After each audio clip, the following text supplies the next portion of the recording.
Students, in the previous lecture, we are discussing about the various facilities to be provided for running a pharmacy effectively. In that lecture, we are discussing about the general जो pharmacy है वहाँ पे किस तरह का provision होना चाहिए, किस तरह से जो रजिस्टर्ड फार्मासिस्ट है उसकी देख रेख में, उसकी सुपरविज़न में सारा कंडक्शन होना चाहिए, डिस्पेंसिंग का जो भी डिस्पेंसिंग कर रहे हैं, और किस तरह से अथॉरिटी किसको देनी चाहिए जहाँ पे लॉक और की रिक्वायरमेंट है for the act schedule drug और फॉर द पॉइजन के लिए।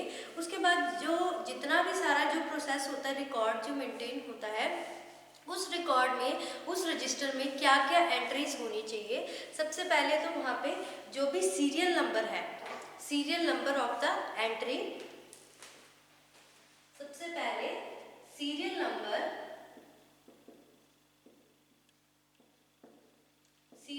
आ जाएगा। देन डेट ऑफ सप्लाई, कब उसको सप्लाई किया गया है, जो हमारी मेडिसिन है, जो भी हमारा डिस्पेंसिंग जिसकी करे उसको कब सप्लाई किया गया है। उसके बाद name and address of the prescriber, जिसने प्रिस्क्राइब किया है उसका name and address of prescriber. Then उसके बाद नेम और एड्रेस ऑफ द प्रिस्क्राइबर के बाद जिसको प्रिस्क्राइब किया गया है उस पेशेंट का नाम, और उसके बाद कितनी क्वांटिटी दी गई है, नेम एंड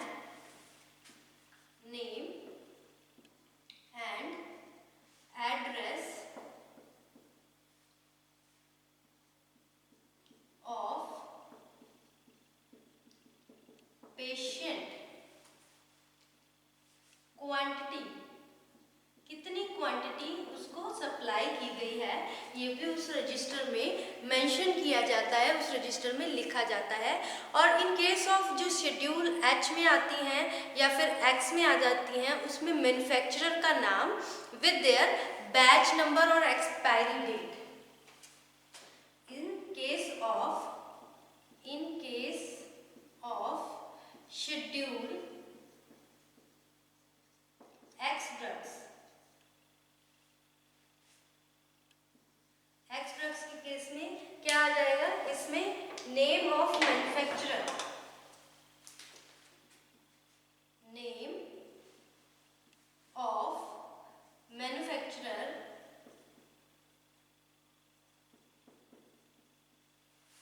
विद मैन्युफैक्चरर का नाम और उसकी expiry date,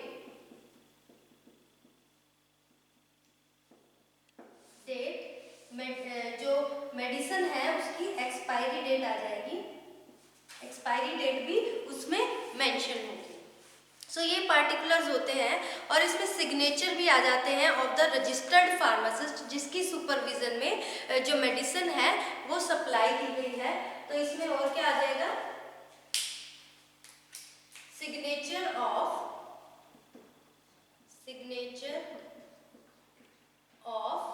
registered pharmacist,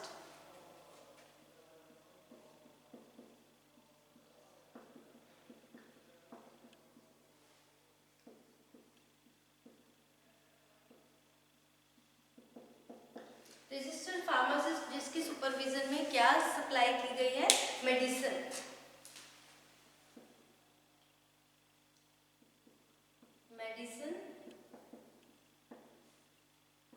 supplied, जिसकी सुपरविजन में मेडिसिन को सप्लाई किया गया है। तो ये सब उस रजिस्टर में एंटर किया जाता है। लेकिन कई बार क्या होता है, अगर इन केस कुछ जो कंपाउंड करते हैं, तो drugs not compounded in premises, जिस प्रेमिसेस पे वहाँ पे कंपाउंडिंग नहीं हो रही और उसको ओरिजिनल कंटेनर में उसको सप्लाई किया जा रहा है, तो उसको कहाँ पे एंटर किया जाता है, कैश मीमो बुक पे एंटर किया जाता है। ठीक है, अगर कोई भी ड्रग है वहाँ पे डिस्पेंसिंग नहीं हुई, मतलब कि एक बल्क में पड़ा है कोई प्रोडक्ट और उसमें से थोड़ी सी अमाउंट कोई पेशेंट है उसको दे दी, तो उसको तो कैश मीमो बुक पे लिखा जाता है, उसको रजिस्टर में एंटर नहीं किया जाता। कुछ केसेस और भी होते हैं जिसमें रजिस्टर में या फिर कैश मीमो में रिकॉर्ड नहीं किया जाता। ये कब होता है, कौन से पर्टिकुलर्स होते हैं टू इन विच जहाँ पे कैश मीमो में और ये जो रजिस्टर होता है उसमें एंट्री नहीं की जाती। इसमें वो ड्रग्स आ जाती हैं जो कि उस प्रिस्क्रिप्शन के अगेंस्ट आती हैं। जैसे ये स्कीम होती है employ state insurance scheme. Employ state insurance scheme में वो ड्रग्स आ जाती हैं, वो इस प्रिस्क्रिप्शन आते हैं जो कि इंश्योरेंस में मेंशन होता है कि अगर मान लो कोई भी इंश्योरेंस होता है जो एम्प्लॉय होता है उनके इंश्योरेंस में अगर मान लो कोई बीमार पड़ जाता है या किसी का एक्सीडेंटल केस है, इंश्योरेंस उनका हो रखा है, तो उसमें जो मेंशन होती हैं जो ड्रग्स वही आती हैं और उस केस में ना ही वो कैश मीमो में एंटर होती है, ना ही वो जो रजिस्टर मेंटेन कर रखा है उसमें एंटर होती है। अब हम बात करते हैं supply of schedule C and C1 drugs. Next है supply of schedule C and C1 drugs. जो C और C1 ड्रग्स आपको पता है बायोलॉजिकल प्रोडक्ट्स आ जाते हैं इनमें। इसकी सप्लाई कैसे की जाती है? सबसे पहले तो इसमें जो रिटेल सप्लाई हो रही है इन ड्रग्स की जो कि C और C1 शेड्यूल में कवर होती हैं, इसमें एक्सेप्ट ऑन द, इसको कब एक्सेप्ट किया जाता है? जब वो प्रिस्क्रिप्शन में मेंशन होती है।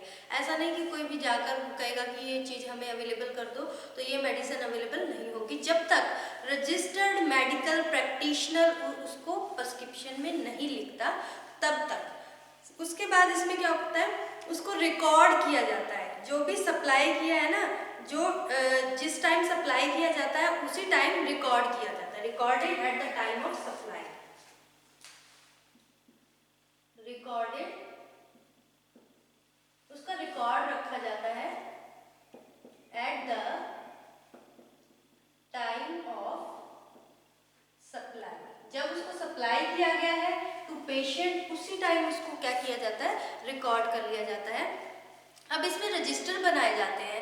उस रजिस्टर को कैसे मेंटेन किया जाता है, उसमें भी कुछ पर्टिकुलर्स एंटर किए जाते हैं।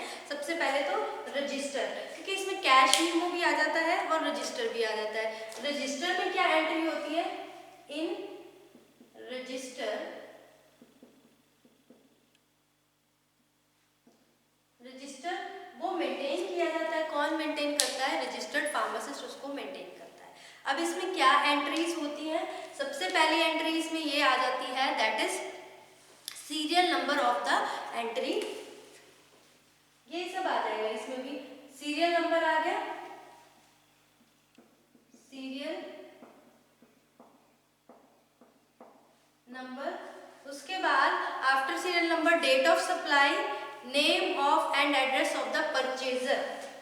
डेट हो गई कब उसको सप्लाई किया गया है, date of supply, date of supply के बाद name and address of purchaser, जिसने परचेज किया है उसका नाम और उसका एड्रेस आ जाता है। उसके बाद इसमें क्वांटिटी आ जाती है, कितनी क्वांटिटी है, क्वांटिटी ऑफ ड्रग। एक तो नाम आ गया कौन सी ड्रग है, name and quantity of drug. अब उसका मैन्युफैक्चर का नाम भी आ गया, name and address of manufacture. जो मैन्युफैक्चर जो प्रोडक्शन कर रहा है उसका भी नाम आएगा और उसका बैच नंबर क्या है, जो ड्रग है उसका batch number, lot number with date of expiry, उसकी quantity, batch number and expiry date, ये भी उसमें इंक्लूड हो जाएगा।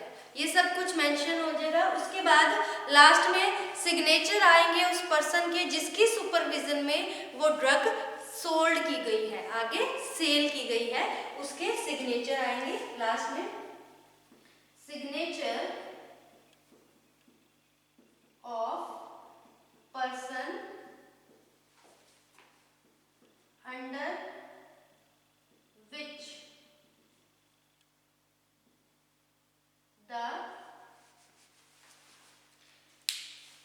इसमें नाम आ जाएगा पर्सन का who supervision, whose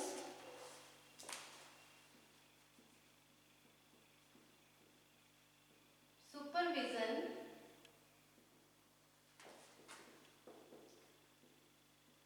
drug is sold, जिसके सुपरविजन में ड्रग को सेल किया गया है उसके सिग्नेचर।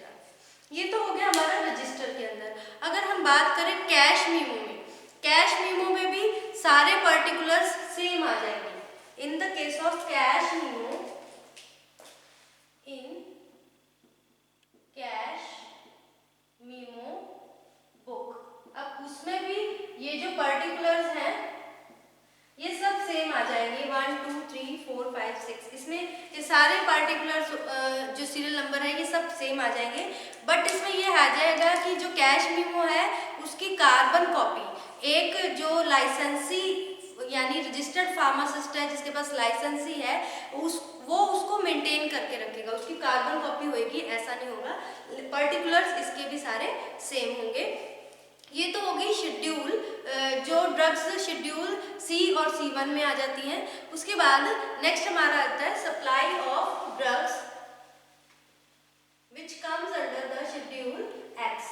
अब आपको पता है जो एक्स शेड्यूल की ड्रग है दैट आर नार्कोटिक्स आ जाती हैं, उसमें साइकोट्रोपिक्स ड्रग्स आ जाती हैं।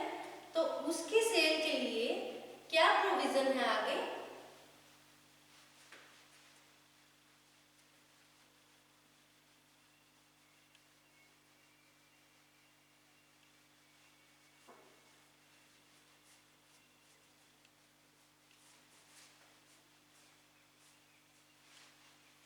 ये तो हमारी होगी supply of schedule C and C1 drugs.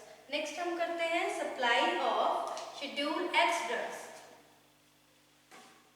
Supply of schedule X drugs. इसमें क्या क्या बेसिकली रिक्वायरमेंट्स होती हैं, किस तरह से रिकॉर्डिंग की जाती है, रिकॉर्ड किया जाता है, रजिस्टर मेंटेन किया जाता है। इसमें क्या होता है, इसमें सबसे पहले तो कोई भी रजिस्टर्ड फार्मासिस्ट इसकी रिटेल पे सेल नहीं कर सकता जब तक प्रिस्क्रिप्शन में लिखा ना हो, RMP रजिस्टर्ड मेडिकल प्रैक्टिशनर के थ्रू रिटन ना हो, इसकी सेल नहीं कर सकता, क्योंकि इसमें सारी नार्कोटिक साइकोट्रोपिक ड्रग्स आ जाती हैं। अब इसमें जो इसकी डुप्लीकेट कॉपी होगी वो कॉपी किसके पास रहेगी? रिटेन्ड विद लाइसेंसी। वो लाइसेंसी कम से कम 2 इयर्स के लिए डुप्लीकेट कॉपी अपने पास रखेगा। तो इसमें हम कह सकते हैं कि should not sell on retail except on prescription of RMP। जब तक RMP registered medical practitioner prescription में लिख कर नहीं देगा वो सेल नहीं कर सकता। और इसकी जो डुप्लीकेट कॉपी है, डुप्लीकेट कॉपी ऑफ प्रिस्क्रिप्शन कौन रखेगा? डुप्लीकेट कॉपी प्रिस्क्रिप्शन लाइसेंसी रखेगा, लाइसेंसी फॉर 2 इयर्स, कम से कम 2 साल तक वो उसके पास ही रहेगी। उसके बाद आगे इसमें क्या आ जाता है कि जो प्रिस्क्रिप्शन है फॉर द शेड्यूल एक्स, उसमें क्या क्या चीजें ध्यान में रखनी है, क्या क्या चीजें नोट डाउन कर रही है। Prescription for schedule x, prescription for schedule X drugs, इसमें क्या क्या नोट डाउन करना है? सबसे पहले जो प्रिस्क्रिप्शन लिखा हुआ है वो जो मेडिकल रजिस्टर्ड मेडिकल प्रैक्टिशनर है उसकी राइटिंग में होना चाहिए और उसके साइन होने चाहिए और उस पर डेट भी मेंशन होनी चाहिए। सबसे पहला पॉइंट होगा इसमें written by RMP with signature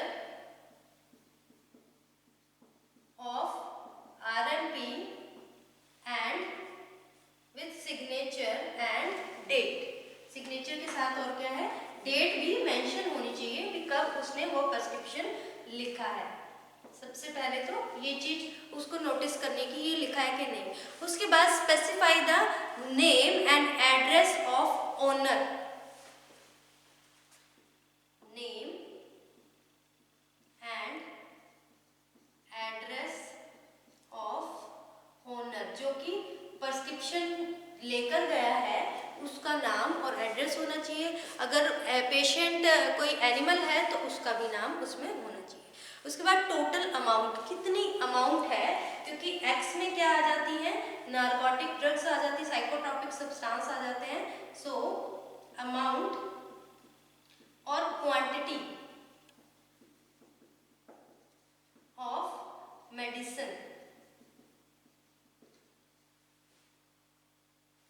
ये भी जो प्रिस्क्रिप्शन है उसमें लिखा होता है। अब जो प्रिस्क्रिप्शन है फॉर एक्स ड्रग्स, उसको डिस्पेंस नहीं कर सकते एक से ज़्यादा। अगर एक ही प्रिस्क्रिप्शन कोई पेशेंट बार बार लेकर जा रहा है, एक बार उसने यूज़ किया, दोबारा लेकर जा रहा है कि मुझे ये दोबारा से ये ही ड्रग आप सेल कीजिए, मुझे इसकी रिक्वायरमेंट है, तो उसको एक से ज़्यादा बार डिस्पेंस नहीं कर सकते।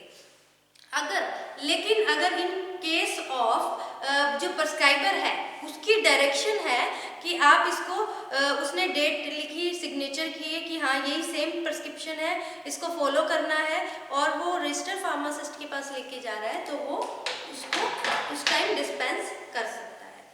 Eight the dispensing time there must be noted in the prescription. हमें क्या क्या प्रिस्क्रिप्शन में नोट, ये तो लिखा हुआ है प्रिस्क्रिप्शन में भी, इसमें जो कौन लिखता है प्रिस्क्रिप्शन, रजिस्टर्ड मेडिकल प्रैक्टिशनर है वो लिखता है, और उसमें जो भी मेडिसिन का नाम है विद देयर सिग्नेचर, अपनी सिग्नेचर और डेट मेंशन करता है। उसमें नेम और एड्रेस, ओनर का नाम और एड्रेस आ जाता है, कितनी क्वांटिटी है मेडिसिन की वो भी इसमें मेंशन होता है।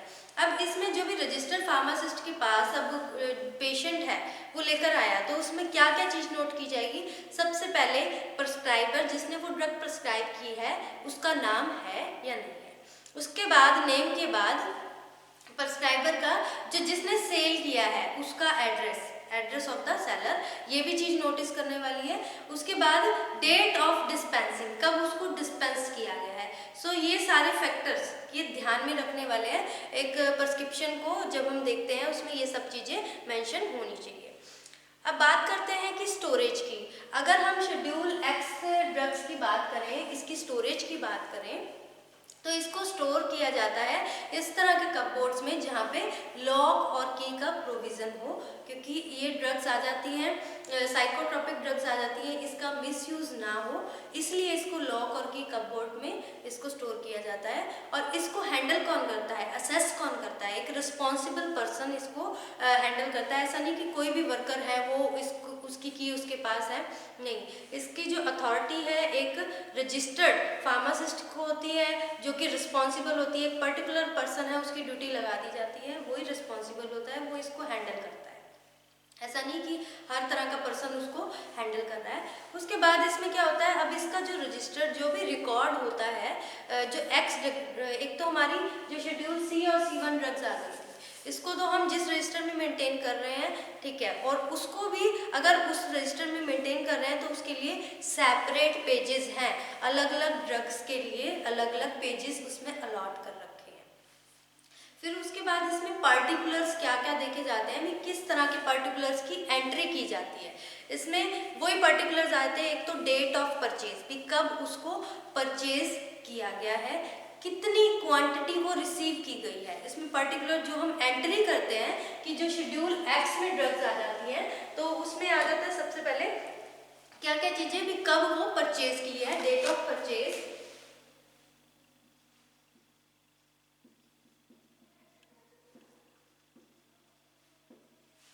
पर्टिकुलर्स में क्या आ जाता है, डेट ऑफ परचेज, कब परचेज किया है उसको।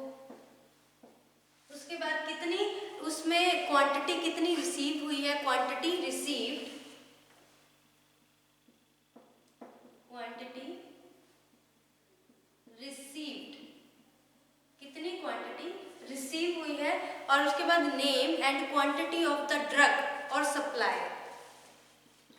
name and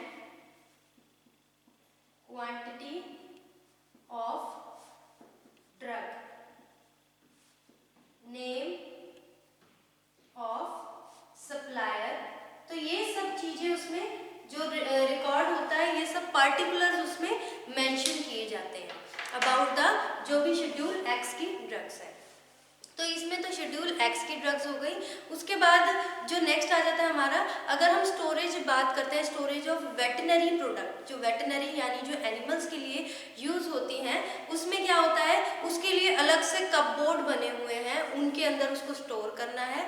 और जब भी हम डिस्पेंसिंग करते हैं, डिस्पेंसिंग करते समय जो भी पब्लिक है उसका डिस्पेंसिंग एरिया के साथ कोई लिंक नहीं होना चाहिए, वो सेपरेट एरिया होना चाहिए।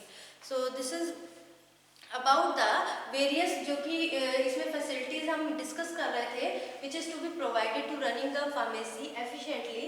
इसमें आगे आ जाता है कि किस तरह से अगर कुछ भी इस तरह ये जो भी जितने भी ड्रग एंड कॉस्मेटिक एक्ट के अकॉर्डिंग जो रिक्वायरमेंट थी वो फुलफिल नहीं करते, तो उससे लाइसेंस कैंसिलेशन की भी एक क्राइटेरिया आता है कि लाइसेंस कैंसिल हो जाता है। तो वो हम इस टॉपिक को आगे कंटिन्यू करते हुए नेक्स्ट लेक्चर में स्टडी करेंगे, नेक्स्ट लेक्चर में डिस्कस करेंगे। So thank you students.